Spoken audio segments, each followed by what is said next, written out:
Hello there and welcome back to another video.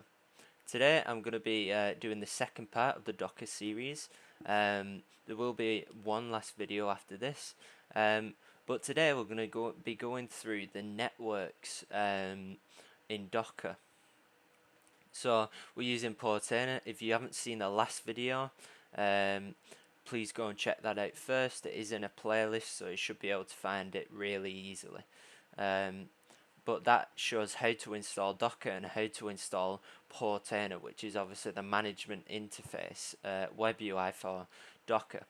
So once you're at this position and you've got Portainer installed, we can actually go to start and creating a network and also test it out too. So let's get right into it.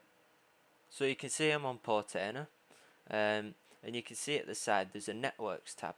So we're going to click on that, and we're going to click add network in the top right. You can see we can give it a name, so I'll just call mine network test, and the subnet will have as 10.1.0.0/24 because obviously it's a subnet. And then the gateway we're going to have 10.1.0.1 and also have the subnet and IP range the same. Copy me if you're not so sure. That's all we're going to need to do for this, so I'm going to click create network, and just like that we've got a network. So if we go back to containers, what we're going to do now is deploy an Nginx web server and also a web top, which is a container where it's like a web GUI for Docker, a bit like a virtual machine. So let's add the Nginx container first. So if we go to name and we name it Nginx Web 01, like so, and then the image is obviously going to be Nginx. Now, on the manual port publishing, we don't need to publish a port because it is already going to be published in the internal network.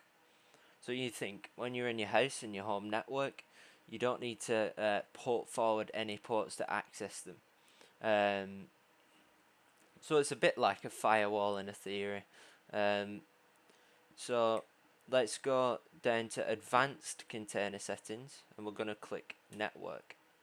So you see there's a lot of options here. We're just going to go into the network tab and select the network test, and that's the one that we just created.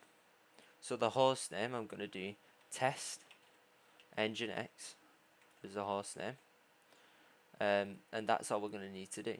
Restart policy, you can set that to always, which I'll do. We're going to deploy it, and you can see now that we've got the container up here. So next we're going to add a WebTop container.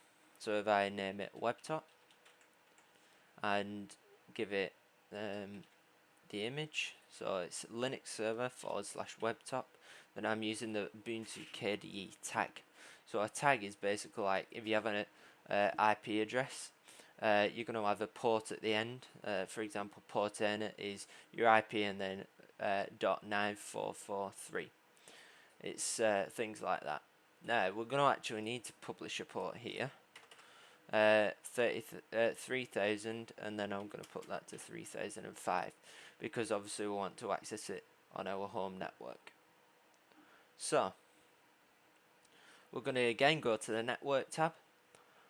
Under network, go to network test, select that, and then the host name, I'm just going to name it web UI, for example. Restart policy as always yet again, and then we're going to deploy that too. So if we then head to our Portainer IP address and then colon 3005, you can see I tested it out before. You should get a white page like this whilst it's loading, obviously. So we're going to wait for that to load. Depending on obviously the speed of the computer, if you're doing it on a Raspberry Pi it might be a bit slower, or if you're doing it on a server, enterprise server like me, it'll obviously be a lot quicker. But it's still not the same speed as a virtual machine. So we're on the desktop now. We're going to open up the terminal. So it's called console.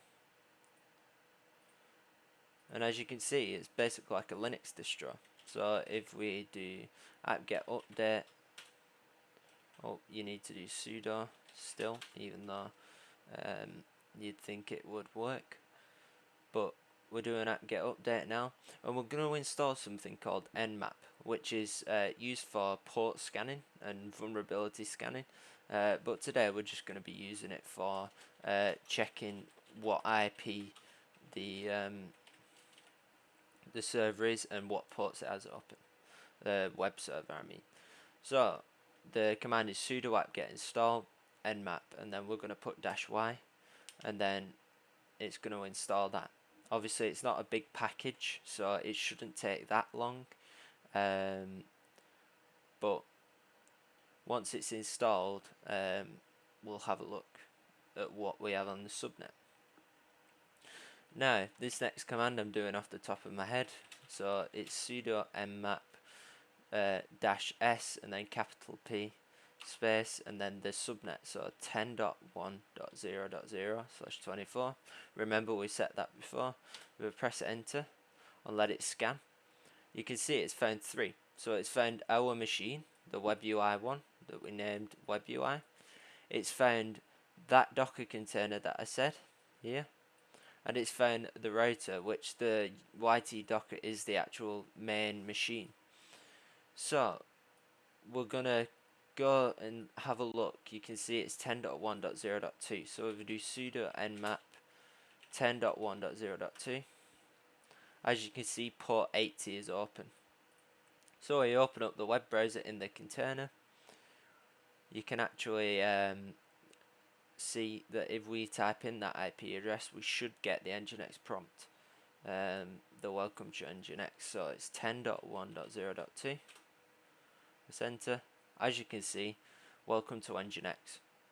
So it's pretty cool. You can virtualize a whole lab using Docker, which is great. But that's going to be it for this video. Join me next time when I walk through app templates and some other vital things with Docker.